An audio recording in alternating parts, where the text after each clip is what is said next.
I have a really good knack for systems, so I've been able to, build my own systems. I built my own CRM and really optimize things even at a small level. As soon as I could, I'm like, okay, let's put some standards into place and let's move it forward. So I was looking, at 4 units is what I knew I wanted. I didn't want to go really big at first. I wanted to kind of get my feet wet. There was a time about 2 years ago where we closed on 16 units and then we bought a new primary residence. So, over the course of 3 weeks, we had 4 closings, transacted almost $2.5 million in real estate.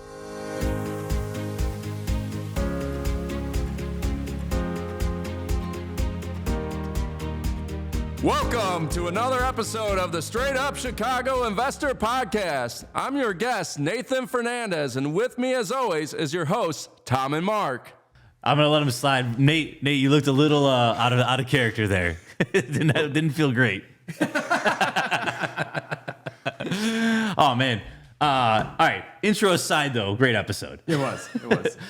This is your public service announcement to get involved with the NBOA. We mentioned them several times, but, man, when you're going to be here and investing for the long term, you're doing yourself a disservice by not being aligned with them and all the other different chapters that they have. Yeah, no, most definitely. There's so much out there that, especially if you have some experience, you could be a voice and you could control some of your destiny or control all of our destiny by representing us all. So, yeah, absolutely.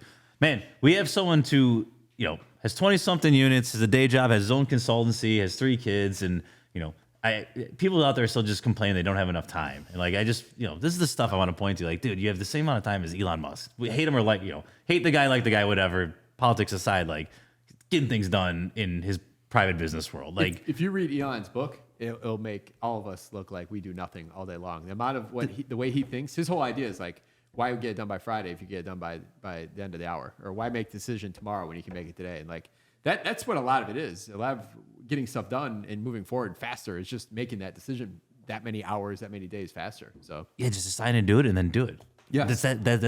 Because the decision you don't make today piles up on tomorrow. And then all of a sudden by the end of the week, you got 7-8 decisions, you're stressed out, you do nothing, and you go drink on the weekend and you do nothing. Yeah, man, or if you have that confrontational call or that uncomfortable call you need to make or whatever that is, avoiding that's the worst thing you can do. It just eats at you and you don't get it done. You should just do that now. Yep. You should stop listening to this episode and do that right now.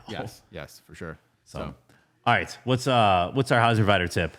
All right, so our housing provider tip of the week is, someone was telling me the other day that they took it as a sign that the deal was difficult and they had a deal under contract and it was difficult and they took it as a sign they should cancel it. And I told them, I said, man, every deal these days, if there's not 10, 15, 20 things that are going to make you feel like, oh no, this deal could fall apart, that's happening in every transaction. That's not a sign you should back out. That's a sign that that's a moment for you to learn how not to be in that situation next time or something you should look out for next time. So keep it in mind. The tip is that these deals are not easy right now. And the way people are getting deals done or the way that people are getting to the finish table is they're able to work with that. And a lot of times it's their team, their attorney, their realtor, their inspector, working with the other side, being flexible, keeping emotion out of transactions as much as you can.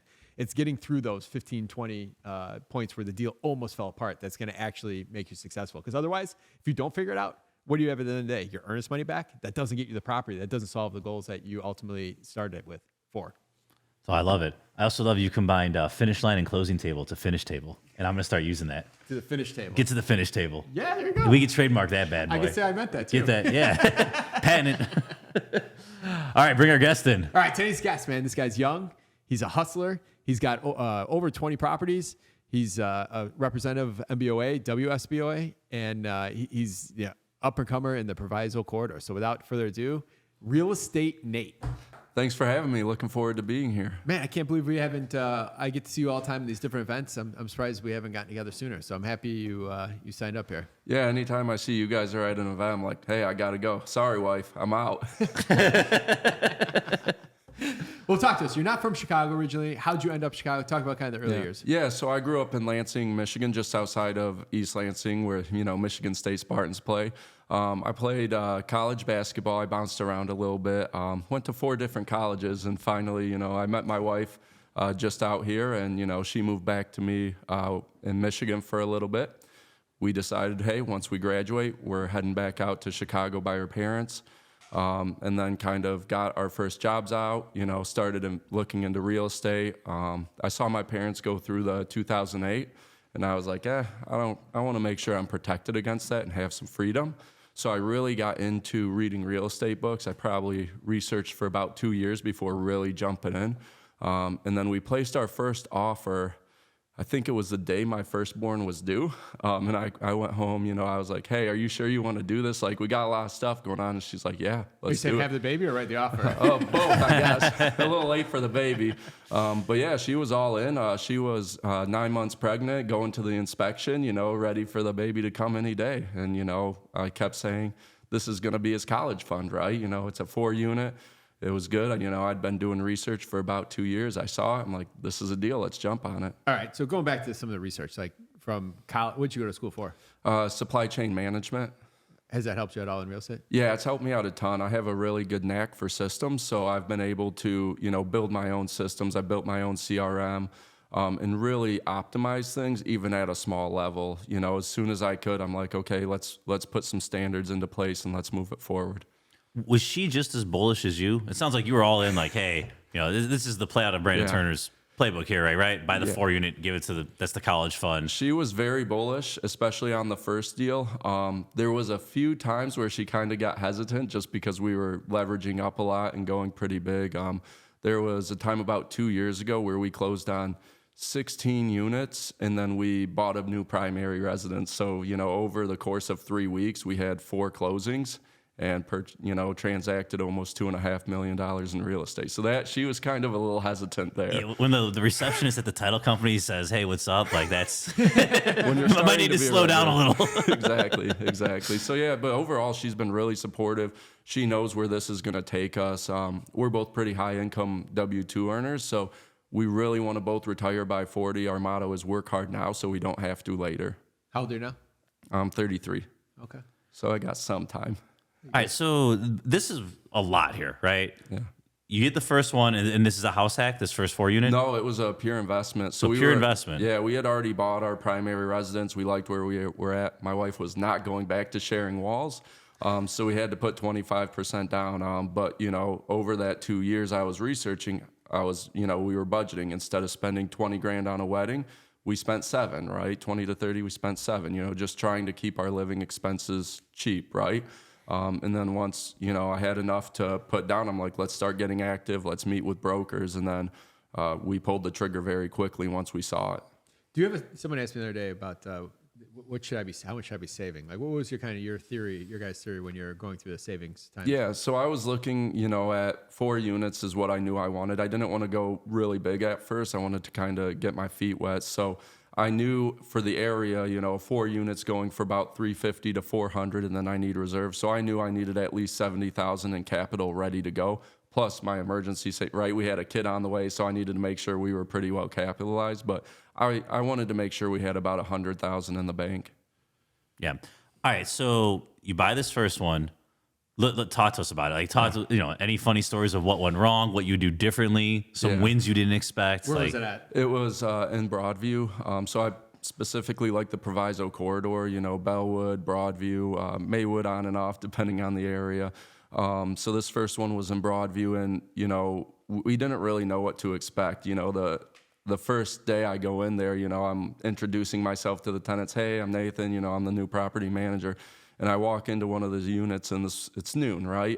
She's taking shots of Smirnoff and smoking a Black and Mild. I'm like, yeah, that's the stuff. She's like, oh, it's my birthday. I'm like, all right, sure.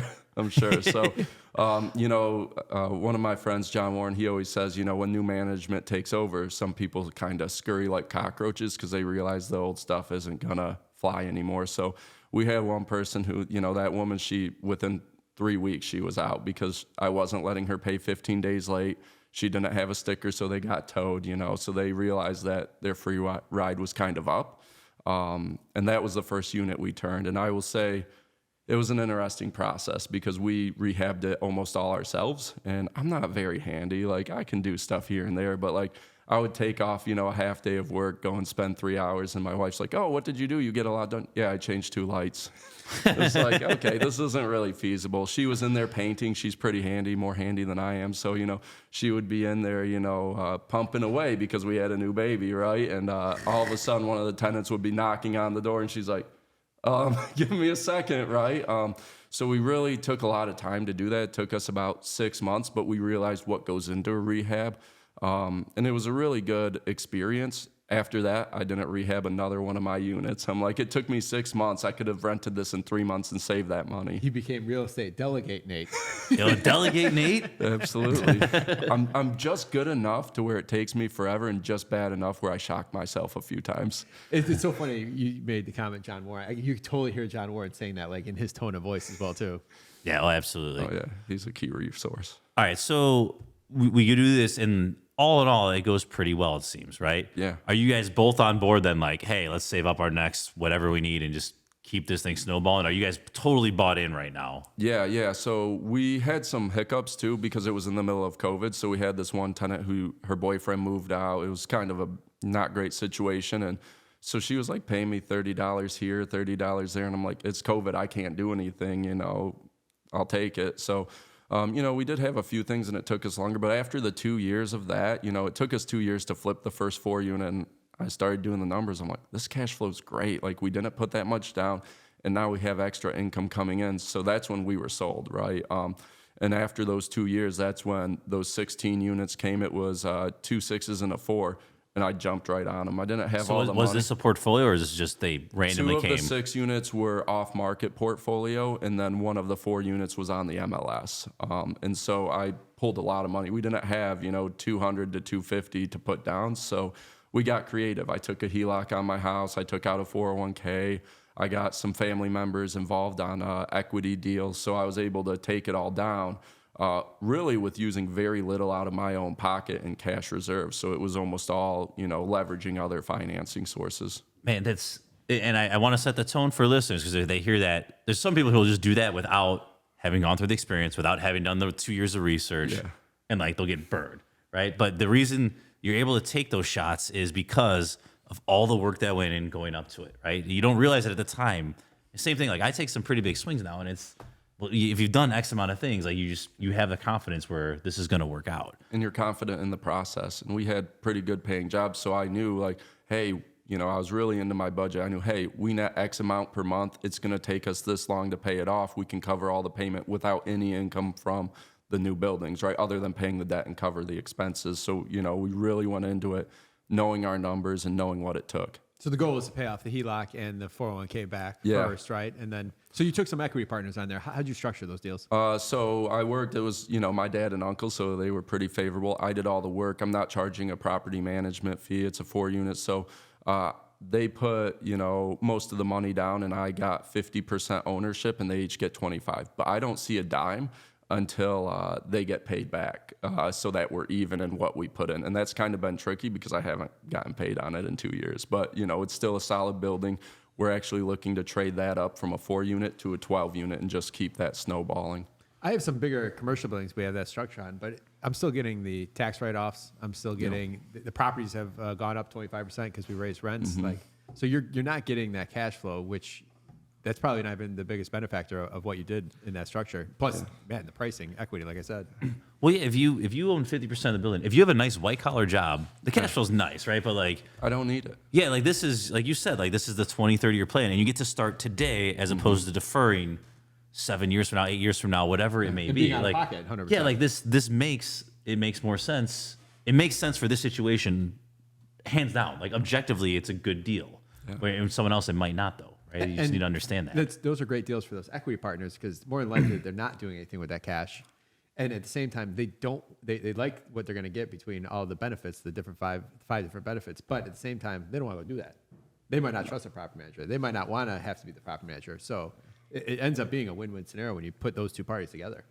Yeah, absolutely. It was really cool. It's my dad and uncle, right? They would have never done this really on their own, but now I can give them a check every month for $500-$700, and they're happy about it, right? And now I have that cash going forward, and it's gone up almost 200,000 in value since then. When you present it to him, how'd you do it? Did you put together just I numbers, put together a spreadsheet? PowerPoint. Did you really? No, I think that's He's got important. his own consultancy. Well, He's- but I think that's important. Like, you a lot think of it's people are- anything besides PowerPoint? Yeah. You obviously, they saw you go through the first unit. You've probably been talking about real estate for years, and then you still took the effort to put together the numbers and present it to them. Yeah, absolutely. So I had a very good thought out PowerPoint on what our expenditures are, what our cash flow is, you know, what our goal is, right? Hey, people are paying $800. It should be, you know, $1,400 to $1,500. This is how we're going to go about it. I still made some mistakes. It was my biggest rehab. You know, it had 4 boilers, but the boilers were a little weird and I had a lot more expenses, but you know, they still trusted me and they knew I was in it and they were just ready to go and,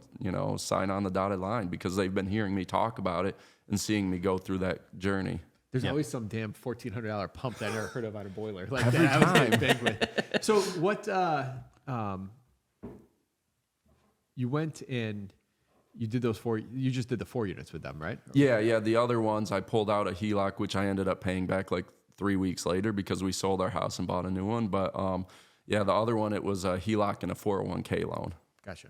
So acquisition, like why did that off market one? So the 2 6s, how did that end up in your lap? Because I mean, Yeah. it's great you had a 4 unit, but wouldn't be on. If I was the broker selling that thing, I wouldn't be like, hey, this guy's probably the guy. Yeah. Like, how did it end up to you? Yeah, so my rock star realtor, John Warren, he came to me and, you know, I toured it. And at first it was a little bit expensive. So I was like, let's go back. It was a portfolio of 3 6 units.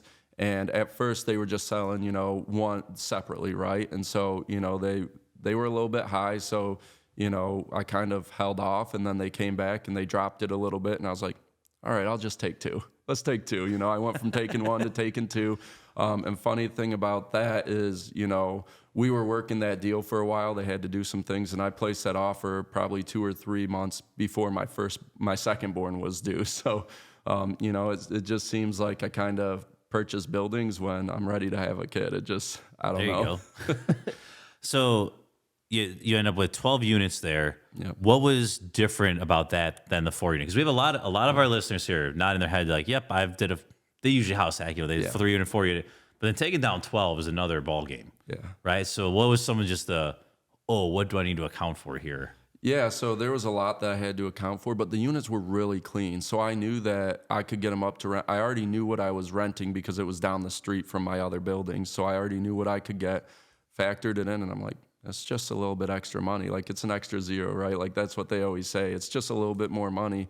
It was tough coming up with the down payment. Again, I had to go into debt to get it, but you know, it wasn't really that much different than my 4 unit. And it's actually better because it's more purpose built. Like, I know the 4 units are built that way too, but I just like the 6 units that are straight up and down, 2 on each side. You know, it just really went well.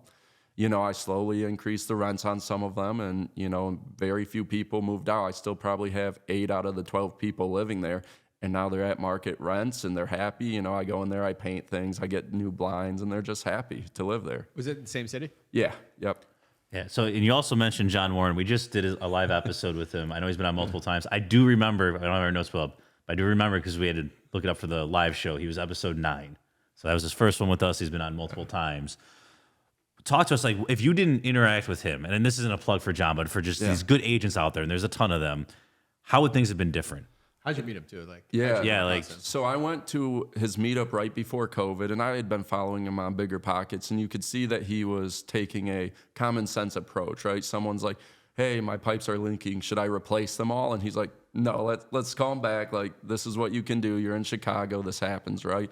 And so I kind of started following him from afar on Bigger Pockets. I went to one of his meetups, and he was like, you know, what are you trying to do? He was really engaging. I said, yeah, I'm trying the BRRRR method on single families. That's what I want to get into. He said, why don't you just BRRRR multifamily? Great idea. Let's do that. So that, you know, just that 5-minute conversation changed the whole trajectory. And then once I did go to purchase, there's not anything that I dealt with that he hasn't seen, right? Hey, this is happening. Oh, that's easy. Call this guy. Here's 3 people. This is the really good person. This is a guy I sometimes have trouble with, but he's cheap. So, you know, just having someone going through that who's willing to share that knowledge with you has made all the difference. I think if I wasn't working with John, I would probably still be at 4 units and probably not scaling as quickly as I have been. Yeah, we talk about it all the time. Just build your people are out there looking to help, right? Yeah. And sure, John gets compensated, right? Like he's a broker, but like there's people like that just looking.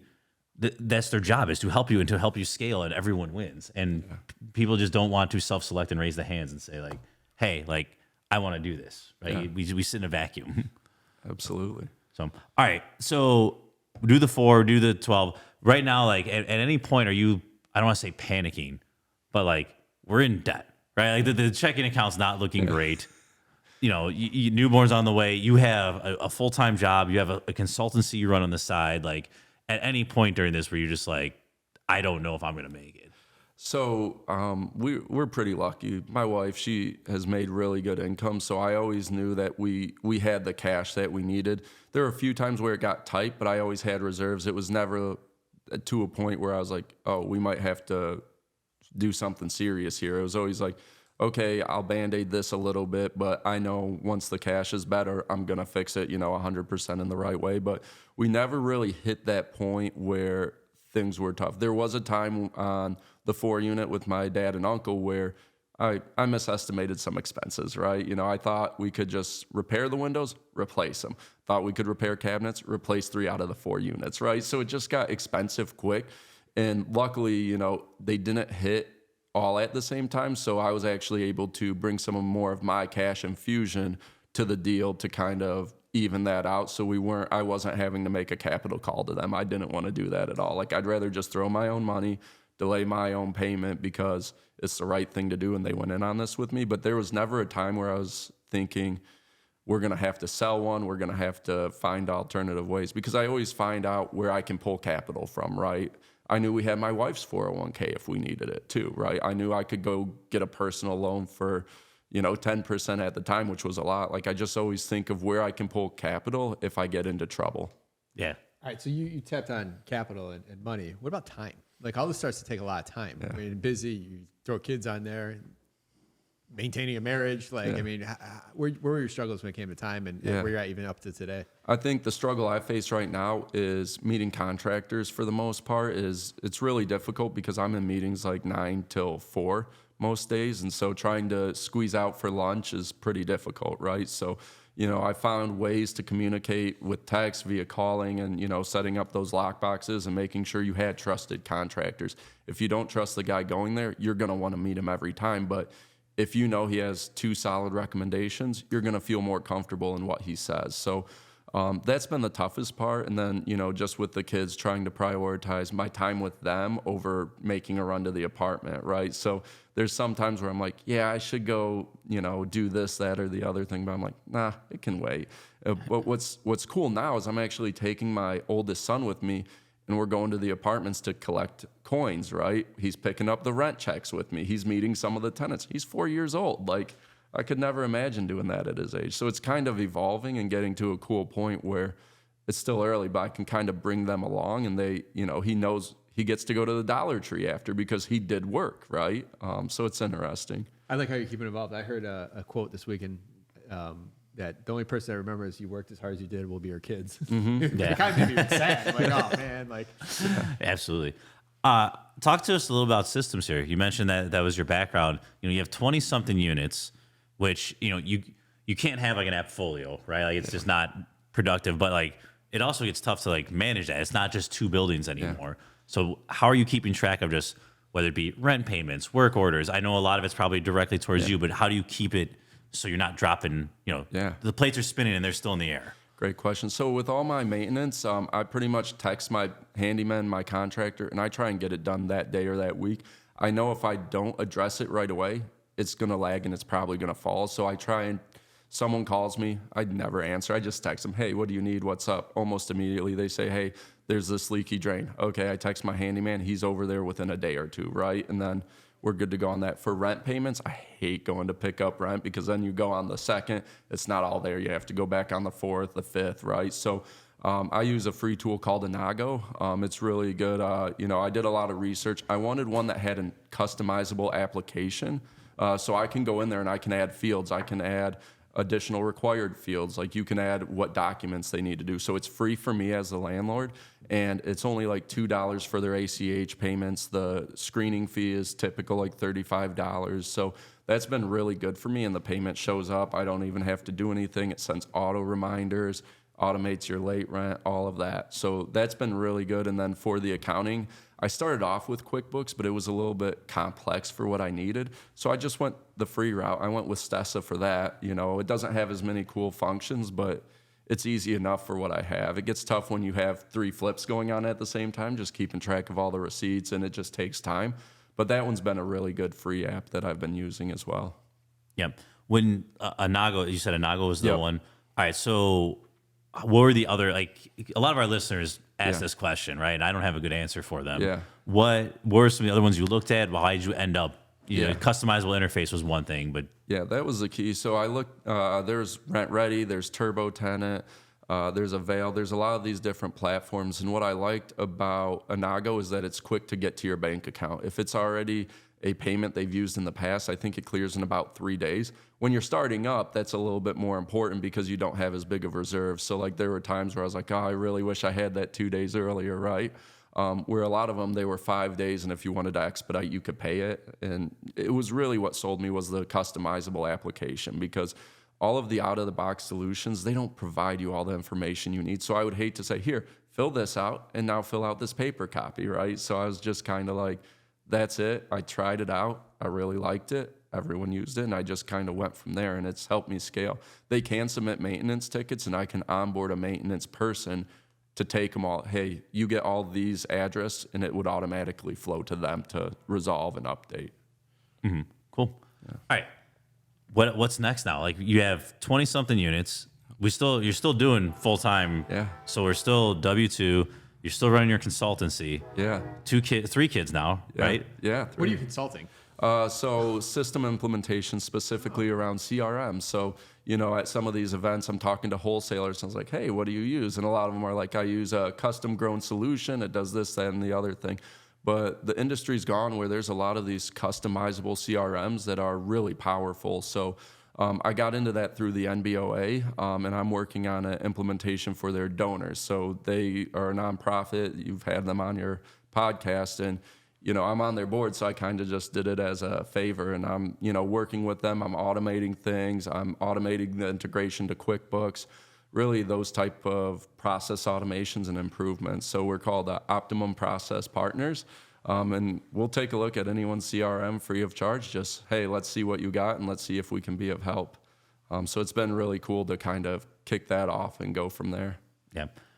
Mike Glasser is great at running the NBOA. I do not see him doing this, so I'm glad you're the Not technology at all. side of the equation. Yeah, It's we funny got it's it. like Glasser CRM, like in the same sentence. Yeah, probably. just- I know he'd laugh too. So Yeah, absolutely.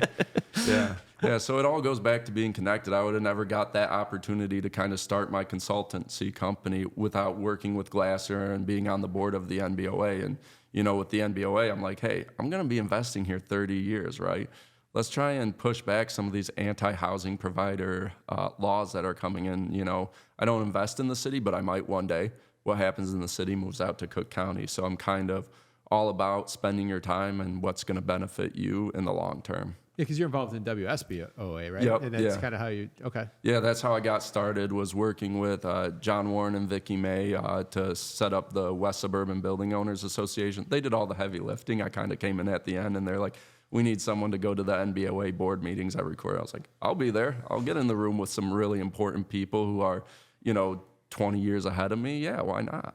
Yeah, it's a great mindset. Yeah. All right, so I'm assuming through John, that's how you decided on this, what you've been calling the Provisal Corridor. Yeah. For our listeners who aren't aware, like, give us an idea, like, oh, what are you getting for rents? What's the tenant base like? What are some of the expectations? Just paint that picture. Yeah, so I'm getting a lot of young professionals. So, you know, I like the area. I'm open to moving more to like Berwyn and area, but the Provisal Corridor has been pretty strong. The price per door is a lot Real less. quick, like, is this like up and down First Avenue? Like, where, when you say Provisal Corridor, where are we going? Yeah, so think Hillside, Broadview, Bellwood, Maywood a little bit, like Roosevelt. I really like to stay on the, let me think through, east side of the 290, you know, like by Roosevelt more, between really 25th Avenue down past, First is kind of where I like to play, but I'm looking all over. I like Hillside. It's a little bit nicer and higher rents. Yeah, I'm getting about $1,200 per door for rent at Broadview, and what I like about it is I can charge parking too, right? You don't always think about that, but I get parking. I have young professionals who pay on time every month. I think out of my 26 units, I have 1 or 2 people who pay a little bit late, but they always come through with the rent. It's been pretty hassle-free overall. There's been some instances, mainly inherited tenants, but overall, it's been a pretty good experience. Yeah, Yep. we're getting. I saw a renewal the other day in Bellwood, a small single family, post-war single family, like $2,300 for a 3-1. Yeah, It's I really it's like kinda crazy. Bellwood. I like that whole area. What about in these cities? They have the rental license. They have the sale inspection. Like, Yeah. what talked about that? Have you had to deal with any of that? Yeah, BS? so the pre-sale inspection is usually the biggest item for me because you never know what they're going to come up. And there's times where you'll do everything on the list and they're like, oh, they didn't list these 5 things. You got to do that. And I was like, man, come on, right? But, you just work with it. And each town's different. So I know, like in Cicero, every time you got to plan on upgrading the electrical. But where I invest, they'll just say, hey, you need a GFCI here by the kitchen. And that's about it. So knowing what they're going to ask for really goes into my offers because I've done enough in the areas. I've gone through the process. I know what they're going to flag. And now people are calling me, hey, I'm under contract on this 12 unit, what are they going to look at? And I can, hey, here's my last one I got, 8 months ago. This is what they flagged, just be prepared for this. Makes them feel more comfortable placing an offer. Yep. What about taxes out there? They're going up a lot. So everywhere, right? So Bellwood, their taxes are really high. So that makes the deals difficult. I think my first 4 unit in Broadview, my taxes originally when I bought it were like $5,000 a year, which was insane. They went up to $12,000 or $13,000 on the last assessment. And then I hired someone and we were able to drop it down to about $8,000. So they're pretty up there on a 6 unit. You're probably going to pay $12,000 to $13,000. Mm-hmm. But so it's a little high. Bellwood's pretty progressive right now in the sense of they've been building their own single family homes. They're actually, it was just news not too long ago, they're building an apartment complex. Like they're trying to put more housing stock into their community, which is pretty interesting. And they're doing a lot on senior living too.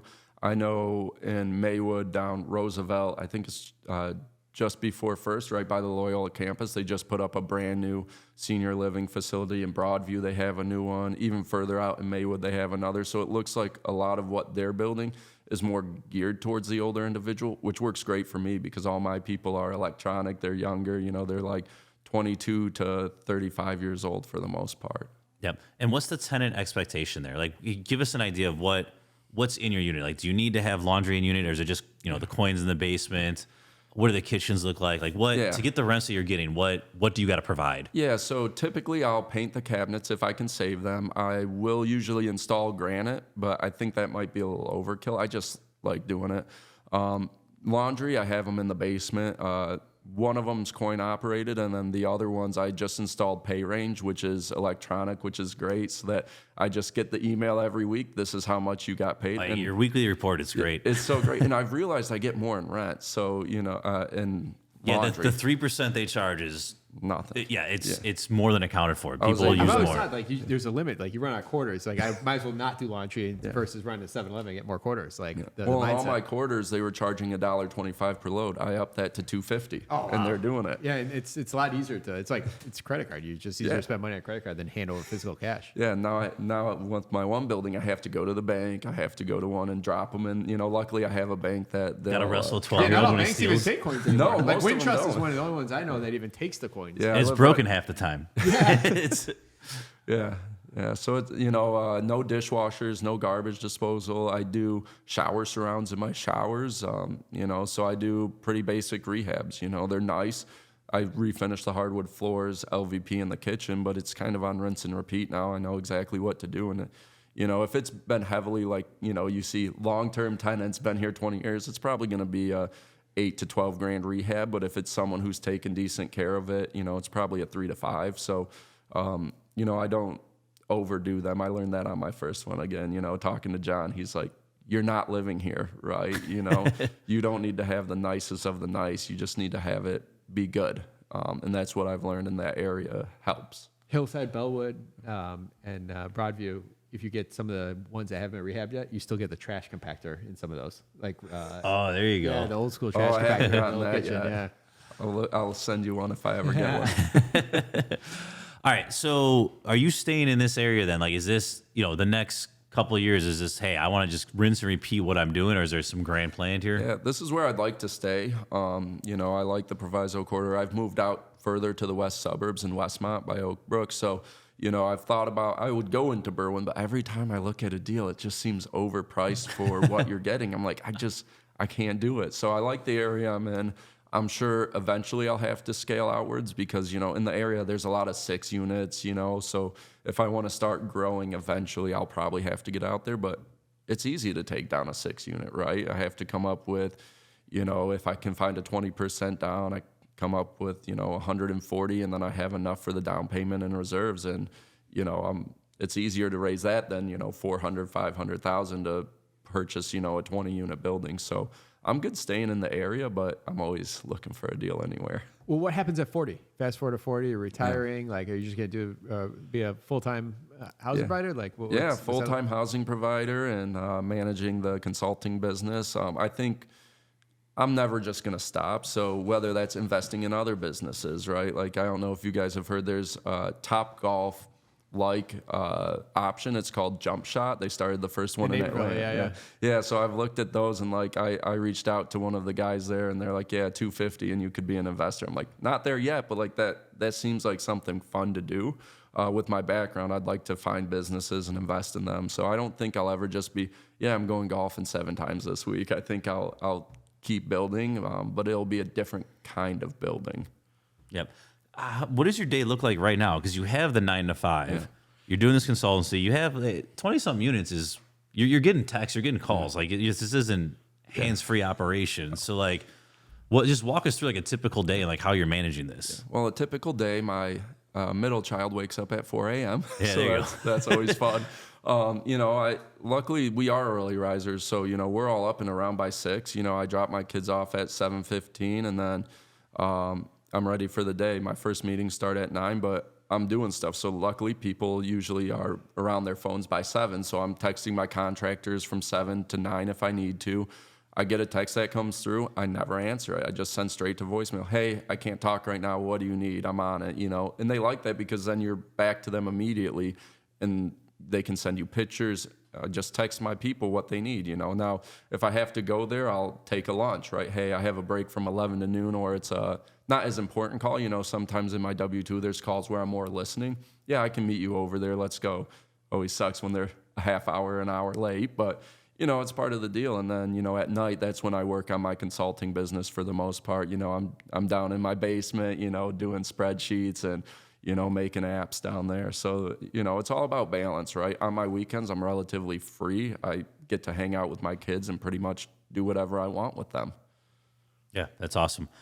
And the W-2 leaving, do you think that actually creates another 40 hours for you? Or you're like, I'm already kind of dipping into that right now? I think I'm already dipping into it. I think, I have a pretty flexible work schedule outside of my meetings. So, my boss knows I invest in real estate. I tell him, but what I'm actually using my W-2 is I'm talking to people and preparing when I do get out of that W-2 and I need to raise capital, telling everyone I invest in real estate. And now that's going into my CRM to call them when I have a deal. So, they've seen my work ethic in my job. So, it'll be hopefully an easy conversion to say, hey, what I do. This is what I'm doing next. You want in. So, I'll still work, but it's going to be, like I said, more on my own terms. And, maybe I get to 40 and I'm like, I'm still doing pretty well. I'm a director of operations now. I have 5 people reporting to me. So it's going pretty good. I just like having that freedom to do what I want. Mm-hmm. What do you, the buildings you have now, you've mentioned trading up. Like, do you think this 4 unit, like, hey, I'm keeping it till my kid graduates? Yeah. Or are these stepping stones? Like, how do you see the current portfolio 10 years from now? I see my 4 units definitely as stepping stones. So I'm actually right now preparing my 4 unit, that I went in with my dad and uncle. I'm preparing that for sale and hopefully trading up, to maybe a 12 or 16 units when they pop up. And then my other 4-unit, it's going to be tough to sell because it's my original one. Has a huge basement that I put everything in because all my other buildings have garden units, but this is where I put all my flooring. I put all the stuff I buy on discount and kind of have my storeroom. So that one will be tough to sell, but for the right price at the right time to trade up, I'll be ready to move on. I just want to keep scaling. My goal is 100 units. That'll really get me financially free to where I don't need to worry about the cost of eggs or milk or going to a vacation to Disney. So that's kind of my long-term game plan. Yep. And is that all staying in this general area, you think? Yeah, I think so. I've had good success in the area. Now, like I said, I'll probably end up branching out just because there's only so much stock that trades in those areas. But if I could, I would stay in the Provisal Corridor the rest of my investing career. But I think eventually I'll be like, well, there's no 30 units here. Let's go find them somewhere else. Yeah, well, now you're also telling the secret. People actually listen to this. I know. You're gonna No, I'm going to give it away, and now there's going to be more competition. Yeah, but that pocket, though, there's a lot. There's a lot. There's a lot of multifamily, even single family. Maywood has a There's just ton. lot, I've been yeah. looking at a lot there. Bellwood, they have a lot of stock over there. Yeah, there's a lot of like investor grade type Absolutely. stuff. So I think you could probably find a way to get 100 in there, no problem. Yeah. there you go. You can stay in the area. Yeah, for nice sure. and easy. Stay in my own backyard. Financing 6 units, where you just found local community bank where Yeah. So again, my real estate hack, John Warren, he told me, hey, talk to these guys. And I just called them up and I was looking for 20% down and I got a really good lender on my first 12 units. And that was right when things were going bad. So I luckily locked in 4.5% rate and closed in like August of 22. So that was a pretty good rate on that. I still have, time until that balloons. And then I had a 6 unit that I purchased through Old National Bank, and I have a really good lender there. He's really, their buy box is really big. They're open to make it work, but they just went from 20 to 25%. But I think eventually they'll try and get back down to 20% when they can. okay. Yeah. All right, so you got 20 something units. You brought in equity from your parents. Like, you're not into this for all that much, given what you have, right? It is a lot of money, but given like the return here of 20 something units, like Your cash on cash opportunity here. it's pretty good. It's huge, yeah. I mean, you got to pay back the loans, and that's what we use our W-2 for is like, hey, we can use this. Like, I've taken out private money loans, right, and paying those back, right? So it's just paying it back with my W-2 so that I can capitalize when the opportunity is there rather than waiting, okay, I don't have enough now, I can't look. I got to wait until I have 200 or 100K. No, I'm ready. I'm always looking for deals because I can raise that and be pretty agile with it and then just know I can pay them back through my W-2. But yeah, it's really not a lot in there. And now I'm really seeing the gains in the cash flow. So now this is the first year I'm taking money from my investments every month just to see what it will really pay. And it's paying more than my W-2 is. Yeah. So it's cool. Yeah, I was just doing you're saying, I'm getting 1,200 times this many units. I was like, okay, well, Yeah. it's there, right? The money is there. It is. Going back to what you're saying, though, and I preach this, like, liquidity solves everything. You have a good W-2 job or you have a partner or whatever it is, but, like, all your problems can be solved with liquidity. Mm-hmm. And real estate works, right? As long as you don't run out of money. Yeah. And then what's great is you look at the deal and you're like, okay, is it worth, I can get the money, I can get the deal, but is this deal worth paying this interest rate or this type of partnership? So it actually makes you get a finer pencil because it's not all your own cash. When it's all your own cash, you're kind of like, okay, yeah, it's like 8 or 9%. I'll make it work in the long term. But I'm like, no, if I'm paying a 10% interest rate to private money lenders, this thing needs to at least cash flow 10% once it's deal's stabilized. got to be good. Yeah, you can't just take on the subpar deal. Yeah. What if you had to go back and do the last 3 years over again, what would you have done differently? Oh, honestly, I don't think there's much I would have. I've bought when I could. I've been very aggressive, and I've had to call a few deals off when I had to. So I think ideally I would have bought more, but that would have been pretty stressful. I'm kind of in a dry spell right now. It's been about 1.5 years, and I'm getting really anxious to buy something. But is that because you can't find anything right now? Yeah, everything I'm finding is like tough to pencil. It's like I could make it work and I would be happy in 3 to 5 years, but we're looking at trying to get my wife to quit her job, and I'm like, okay, I can't take that long to stabilize it. Like, we need a little shorter runway. So I'm getting a little bit more selective because I also know hey, that last deal, I thought I could replace the windows. I couldn't. Now when I'm going to the next one, I'm like, I know I'm going to have to replace those windows. It sucks the more you know sometimes. It sucks. It makes deals harder because I'm like, oh, that's a Zinsco breaker. I know my insurance is going to make me replace that, and that's 20 grand. Like, I start factoring that into my essentially cash on cash, and I'm like, that doesn't look great. Yeah, man, insurance is rough right now. They're just everything. They'll drop you for a bad parking lot even if you get fixed the next week. Yeah. State Farm was like our top one for years. Like they're always ahead of everyone. American Family is probably the best one I see right now out there. They don't have as much exposure on the coast, so that's a good Tuesday tip right there. Oh, there you go. Got to get them to sponsor then. Yeah. They're next up. So, all right, cool. Do you have anything else? No, let's wrap, man. Let's wrap it. All right. All right. What's your competitive advantage? How would we be able to do all of this while so many others wish they could? I think just working 2 high-income W-2 jobs, leveraging when the right opportunity, and just working your ass off. Like, it's easy to just sit back and do things and let them come to you, but, you know, I'm ready to go there. Like, I'm doing spreadsheets at 10 o'clock at night. Like, you can hustle and make your way. And, you know, if you just outwork most people, a lot of people in our generation are trying to go on vacations, right? They're not focused on 20 years down the road. Experience. The Instagram influencers, right? So I think, you know, right now, hard work will get you ahead of probably 70% of people right now. Absolutely. All right. What is the one piece of advice you would tell someone that is yet to buy their first property here in the Chicagoland area? I'd say do your research, network, and take the jump, right? Like, I knew I had a team, you know, I had a really good lender, I had a really good realtor. I felt very comfortable taking the jump. And it's not like I jumped into a 20 unit right off the bat. Get an easy 4 unit, right? You know, make sure that you understand the mechanics of the business and then scale from there. What do you do for fun? So basically hang out with my kids for the most part, but I do like to golf. I like playing sports. There's a new pickleball place that opened by me, and my dad came into town one week, so now I'm kind of hooked on pickleball a little bit. But right now it's really just, you know, doing the businesses, you know, really trying to ramp up my CRM, like building a new website for that. So I just enjoy this stuff. So, you know, it doesn't always feel like work I need to take a break from. It just feels like part of my lifestyle. So yeah, just trying to be active. I'm trying to hit the gym a little bit more. That's about it.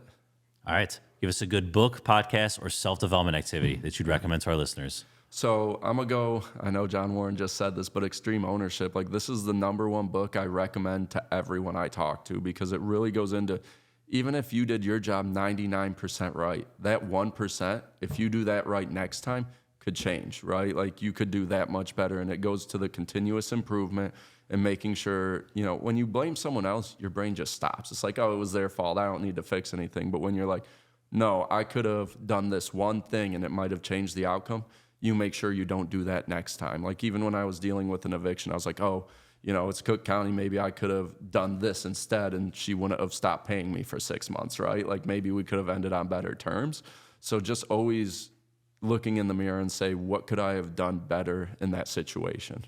Yeah, you become an ultimate problem solver. It's great. That's awesome. Other than yourself, give us a valuable resource for Chicago investors. I'm a give too. So John Warren, he's great. Again, he has his property management firm, and as a broker, he's bar none. You know, he'll hop on a call. He'll give you great insights. His team is great. I've worked with both Sharon and Rudy, and they do a great job. And even, you know, the property management, I haven't worked with them because I manage myself, but some of the tips he's given me, and, you know, I've talked to people he manages for. I mean, he's really, you know, making an impact and letting them, instead of focus on the day-to-day, they're out there buying buildings because it's off their plate. And then the second one would be the NBOA, the Neighborhood Building Owners Alliance. Again, you know, you're complaining about your taxes. Well, you know, get involved with NBOA because they're trying to fund people to have more common sense tax practices. You know, work with them to help, you know, fight this Northwest ordinance, because once it happens somewhere, it's going to keep going. So I'm going to be here 30 years. I want some of these balls to start bouncing my way. You know, like the real estate transfer tax, that was huge, right? Like, no one thought we were going to win that, and we did. And that has a huge impact in the long term. I'm going to be here 30 plus years. Like, let's make it as advantageous as we can. Yeah, absolutely. Lance, you got to chop that all up and give it to Glasser. We got our soundbite there. So, all right, awesome. Thank you, Real Estate Nate. You've provided a ton of value to our listeners. How can they learn more about you? Is there any way they can provide value to you? Yeah, so I have my new website. If you have your CRM that you're looking to have investigated, it's optimumprocesspartners.com. You can follow me on Instagram. I'm sure you guys will link it to the show note. I'm not as involved in there, but you can also just shoot me an email, realestatenate1@outlook.com. I'll hop on a call with anyone, and be careful what you wish for, because I kind of won't stop talking about real estate. So, you can go there. I'm every month, the last Tuesday of the month, I'm at the West Suburban Building Owners Association in Salerno's from 6:30 till 9, 10, sometimes 11. You were there after me last time. Exactly. So feel free to drop by there. It's really valuable, and I'm always there ready to talk to anyone about really anything. All right. We got our Chicago fact. Who we playing for? Who's sponsoring? All right, we're playing for Jeremiah Jones. Jeremiah bought a T-shirt on the Straight Up Chicago merch store. And Jeremiah, if myself or Nathan gets this right, you get a $50 gift card brought to you by today's sponsor, Perry Farella from FCM or First Community Mortgage. All right, very good. I was debating if I should do a Westmont question, because I know you're there, and we're talking. My daughter's swim meet was there. We're talking about we should have been hanging out the whole time. I went Maywood. So, why is Maywood named Maywood? And your options are: it was founded on May 10th. It's named after the founder, James Maverson. The founder, William Nicholas, named it after his daughter, May. Or it's named after Maywood, Vermont. That's tough. I have no. I'm going with 4, Maywood, Vermont. I'm going to go with the mayor named it after his daughter. You got it. Yes. Married after his daughter, May. That's awesome. He was a colonel in the Civil War. He named it after his late daughter, May, who died from some early disease, because that's what happened in the 18-whatevers, unfortunately. That's how Carol Stream is, too. His daughter's name was Carol. Oh, there you go. Yeah, Here I am just trying to buy my kids buildings, not naming any cities or anything. You guys step up your game, man. That's the next one. So, all right. Well, Nathan, or here, Jeremiah, we got it. Yeah. So 50 He got it. Yeah. Hey, man, It was a team effort. Process of elimination. All right, Jeremiah, you get a $50 gift card brought to you by today's sponsor, Perry Farella from FCM or First Community Mortgage. So congrats on that. And then Nathan, thank you for coming on. Tom, thank you. Listeners, be our friend. We have thousands of downloads a week here. Drop Tom or I a line. We'd love to hear any questions or ideas you have. We're always, we're pretty open to hearing feedback, right? Yeah, we hung out with Nate at the John Warren meetup. Like, it's just another live recording. We're doing by the time this airs, we'll do the NSBC one too. We're always down for feedback, so we'll leave our emails in the show notes or message us on Instagram. So we'd love to hear from you. So thanks, Nate. Thanks, Tom. Listeners, we'll see you next week.